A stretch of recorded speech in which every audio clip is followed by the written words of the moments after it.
একটা রায় হওয়ার পরে প্রশাসনের তরফ থেকে লাগানো হয়েছে, কিন্তু যেদিন ঘটনা ঘটে সেই দিন থেকে কিন্তু অটোমেটিকলি পুলিশ প্রশাসন বাড়ির সামনে অন্তত জন 20-25 করে আছে। তারা প্রতিনিয়ত আমাদের বাড়িতে আসছে যাচ্ছে, অবাধ যাওয়া আসা, তারা সোনা বোঝা করছে। আমরা বাড়ির বাইরে যেতে গেলে শোনা হচ্ছে কোথায় যাচ্ছেন, কখন বাড়ি ফিরবেন।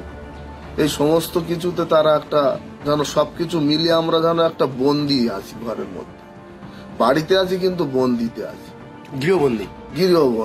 মানে আমাদের স্বাভাবিক জীবনযাপন নেই। আমাদের গৃহ শিক্ষক ছোট ছোট বাচ্চাদের যারা টিউশন দেয় তারা তো আসছে না, বাচ্চাদের স্কুলে যাওয়া হচ্ছে না। সবকিছু মিলিয়ে একটা দম বন্ধ হয়ে আসছে আমার। এই বাড়িতে আমরা 4 ভাই বাস করি, তার মধ্যে শেখ শাহজাহানের বাড়ি, যেটা ইডি তালা ভাঙছিল, আপনারা আগে থেকে জানেন। ওই বাড়িটা উনি খুব কম থাকেন, মাঝে মধ্যে আসেন, কিন্তু ওই ইস্যু করে যেভাবে আমাদের বাকি ভাই বা আমরা যারা পরিবারের লোকজন আছি, যেভাবে আমরা আমাদের চলাফেরা খুব কঠিন হয়ে পড়েছে। সমস্ত মানুষের কাছে একটা আমরা মাথা হেঁট হচ্ছে, আমরা খুবইভাবে হেনস্থার মুখে। মানুষ যেন আমাদেরকে অন্য চোখে দেখছে। আমি মনে করি যত দ্রুত এটা আইনি নিষ্পত্তি হোক, আইনের ওপরে পূর্ণ আস্থা আছে। নিশ্চয়ই শেখ শাহজাহান যদি রেশন কেলেঙ্কারিতে জড়িত থাকে, তাকে আইনি পদক্ষেপ নিয়ে তার প্রমাণিত হোক। দোষী হলে সে অবশ্যই দোষী। আমার ব্যক্তিগতভাবে মনে করি আইনের ওপরে আমাদের পূর্ণ আস্থা আছে। যদি শেখ শাহজাহান দোষী না হয়, নিশ্চয়ই আইন তাকে ক্লিন চিট দেবে।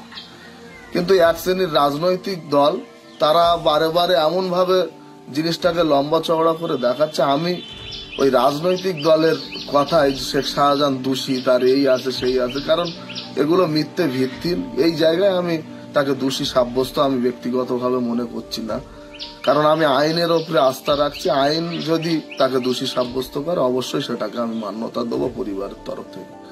আমরা সংবাদ মাধ্যমকে বলতে চাই, আমাদের খুব মানে স্বাভাবিক জীবনযাপনটা আমাদেরকে খুব অসুবিধার মধ্যে দিয়ে যেতে হচ্ছে। আমরা মনে করি যত দ্রুত আমাদের স্বাভাবিক জীবনযাপন ফিরে আসুক, আমরা সেইভাবে আমাদের নিজেদের স্বাধীনভাবে আমরা চলাফেরা করতে পারি, নিজেদের বাচ্চারা স্কুলে যাক, পড়াশোনা করুক, এটা আমরা চাই যত দ্রুত হোক।